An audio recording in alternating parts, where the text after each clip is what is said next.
Wala, RJ. Ito ay kinikwento kay Doc Lindon. Kahit magkaibigan tayo, wala akong relasyon kay Moira. Suplado nga yun eh.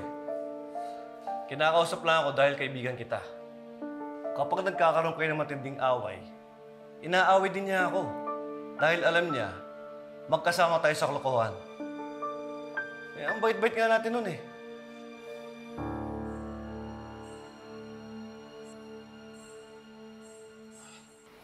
Tell me, Carlos. Nung kami ni Moira, was I a bad boyfriend to her? Hindi, RJ. Ang bait-bait nga nun eh. Alam mo naman sa isang relasyon, may mga hindi pagkakaintindihan. Walang perpekto. Sabi mo, nagkaroon kami ng matinding away. Bakit ko kaya siya pinakasalan? Dahil buntis siya. Kaya ako siya pinakasalan. Dahil nabuntis ko siya.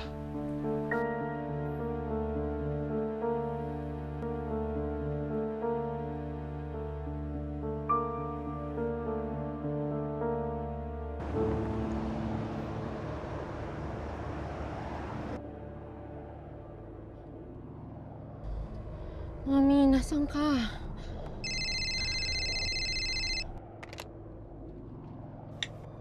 Hello, Dad! Hello, Zoe. Nasaan ka? Nasa bahay ka ba o nasa Apex ka? Dad, hinahanap ko si Mami! Nawawala siya eh! Hayaan mo na yung mami mo. She's old enough to take care of herself. Dad, she's my mother! Kahit may kasalanan siya, hindi ko siya pwedeng pabayaan!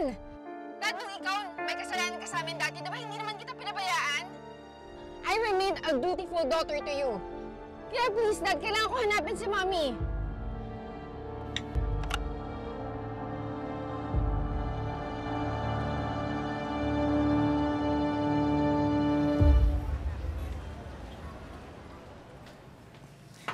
Lynette, ano ba meron? Ba't bigla ka nag-aya mag-dinner?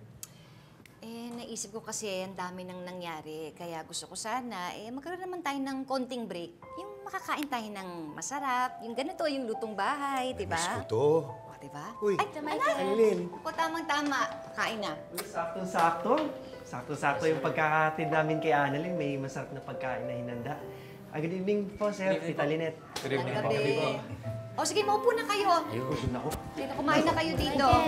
Hello. Long time no see. Mukha na lang. Yan, kailangan ba tulog? Ay, hindi. Okay na ako dito. Brado ka, ha? Putas, oh. May putas. Yun, oh. Ay, paborito ko. Excuse ko. Buti na lang, hindi natin ni Doc RJ si Annalyn kanina.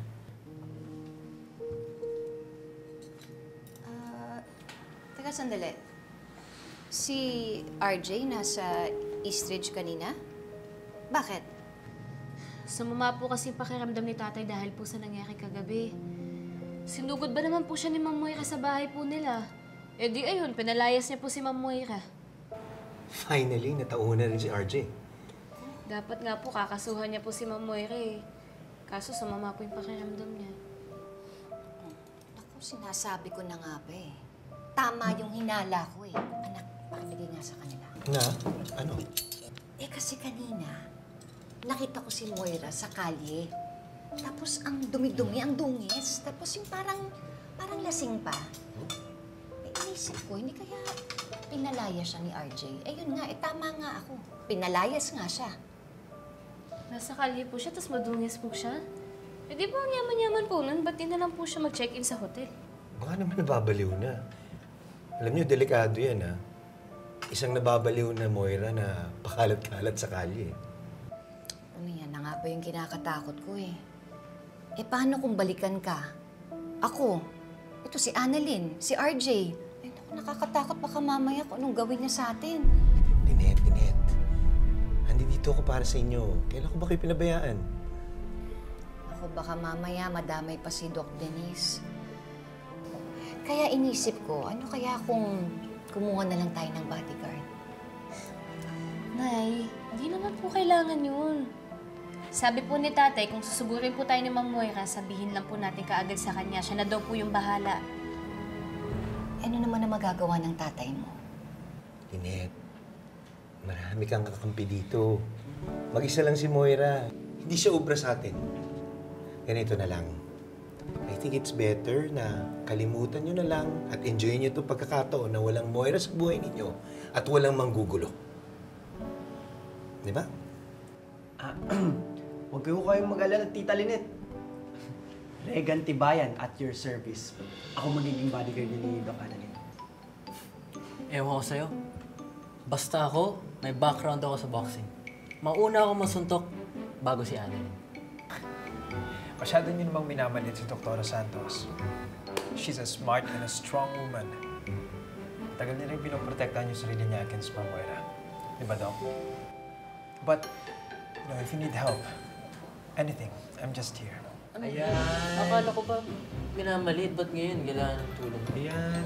Naiintindihan natin si Dr. Doesn't make Santos, sense. di ba? Hoy, pwede bang kumain na muna tayo? Sorry. Nay, huwag ka na po mag-alala. Hindi na po makakalapit si Ma'am Moira sa atin. Sige na, kumain na kayo. Sige po. Sige na ako na. Ikaw Sige muna. na, Nay. Salamat, salamat. Sige na.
Mommy, I'm sorry.